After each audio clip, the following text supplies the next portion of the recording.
जय गुरुदेव। गुरुर्ब्रह्मा गुरुर्विष्णु गुरुदेवो महेश्वरः। गुरुः साक्षात् परम ब्रह्म तस्मै श्री गुरुवे नमः। अर्चनी वंदनी प्रातः स्मरणी परम पूजनी गुरुदेव के चरणों में बारंबार वंदन कर आरंभ करते हैं।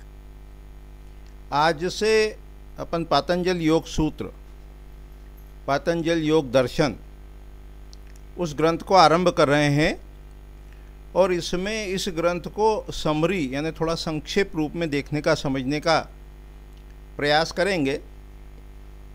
पात यानी गिरना और अंजलि यानी ये हाथ की ऐसी अंजलि बनाते हैं, वो अंजलि। पतंजलि जो ऋषि हुए हैं उनको अपन भगवान शेषनाग का अवतार मानते हैं और हजारों हजार वर्ष पूर्व ऐसा मानते हैं, 2500-3000 वर्ष पूर्व उन्होंने ग्रंथों की रचना की। उसमें पातंजल योग सूत्र प्रमुख है। ऐसा मानते हैं कि उन्होंने महाभाष्य ऐसा ग्रंथ भी लिखा। और ये जो पातंजल योग सूत्र है, योग जो परंपरा से प्राप्त था उसको पतंजलि ऋषि ने आगे बढ़ाया। सूत्र यानी फॉर्मूला, सूत्र यानी थ्रेड, सूत्र यानी रस्सी। तो योग के जो सूत्र हैं, फॉर्मूला हैं, उसको पतंजलि योग सूत्र या योग दर्शन कहते हैं, फिलोसॉफी। इसमें 4 पाद, चैप्टर, पाद यानी 1/4। तो 4 पाद हैं। पहला समाधि पाद, दूसरा साधन पाद, तीसरा विभूति पाद और चौथा केवल्य पाद कहलाता है या केवल्य पाद के नाम से जानते हैं। और ये जो समाधि पाद है ये उत्तम अधिकारियों के लिए है। उसके बाद जो सामान्य जन हैं उनके लिए साधन पाद बताया गया।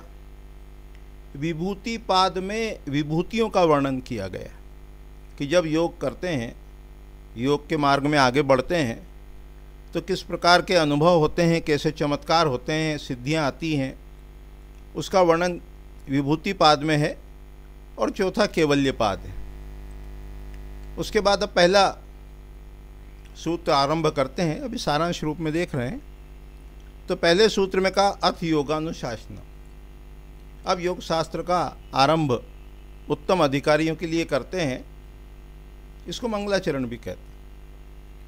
दूसरे सूत्र में कहा योगश चित्तवृत्ति निरोध, कि चित्तवृत्तियों का निरोध उसको योग कहते हैं। चित्तवृत्तियों को रोकना, उसका रुक जाना, उसका निरोध होना, निरोध करना, इसको योग कहते हैं।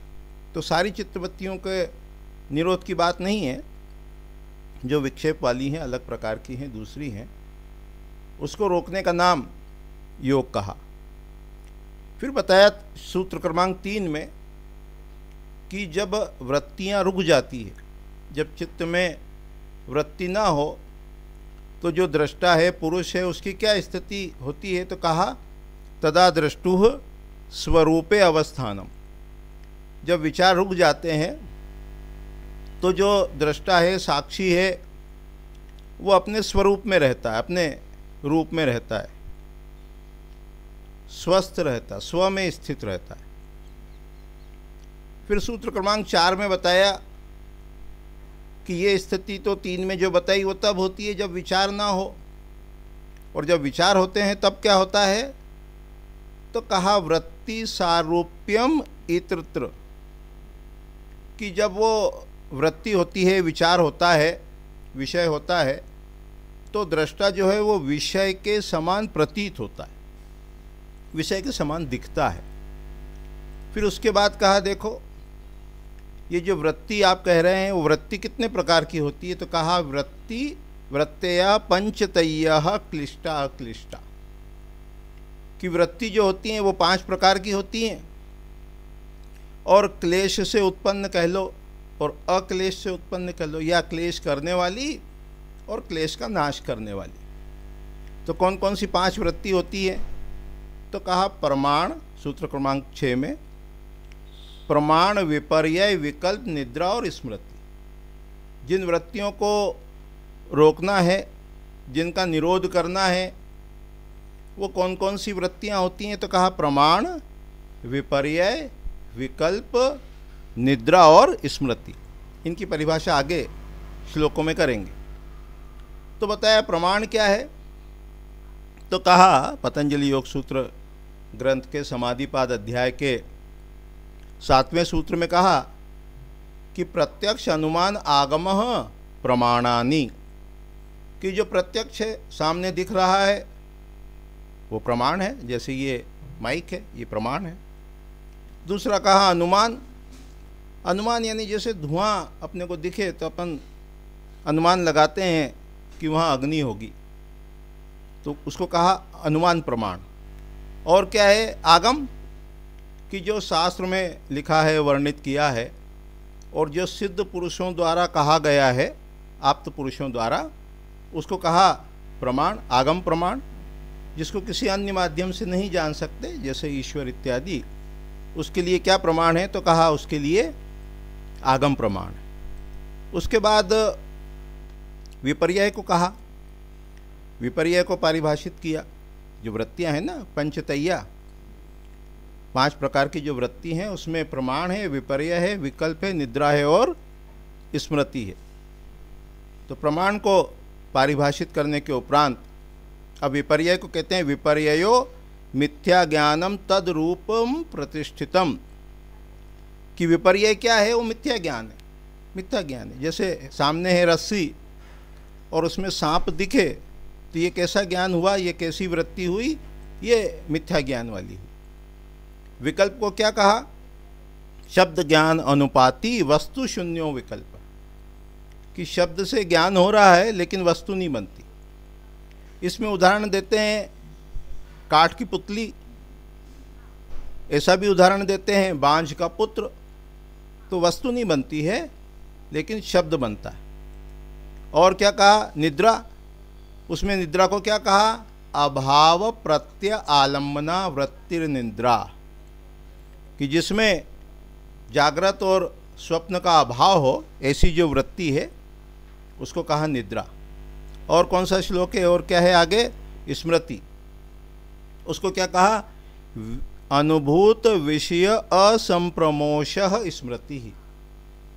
क्या कहा कि जो अपने अनुभव में आए गए विषय हैं उसमें अलग से कुछ जोड़ा ना जाए, चुराया हुआ, ऐसी जब याद आती है उसको कहते हैं स्मृति। तो वो कैसी है, अनुभूत विषय, जो अनुभव में आ गया ऐसा विषय, और असंप्रमोष, कि उसमें चुराया हुआ ना हो। तो ये 5 प्रकार की वृत्ति कही, प्रमाण, विपर्यय, निद्रा, प्रमाण, विपर्यय, विकल्प, निद्रा और स्मृति। तो अभी इतने ही कह के वाणी को विराम देंगे।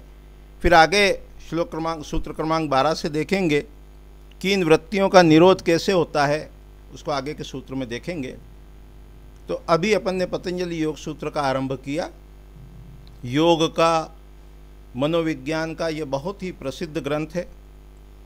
जीवन में जितनी भी समस्याएं हैं उन सबके निराकरण का जो माध्यम है वो योग है।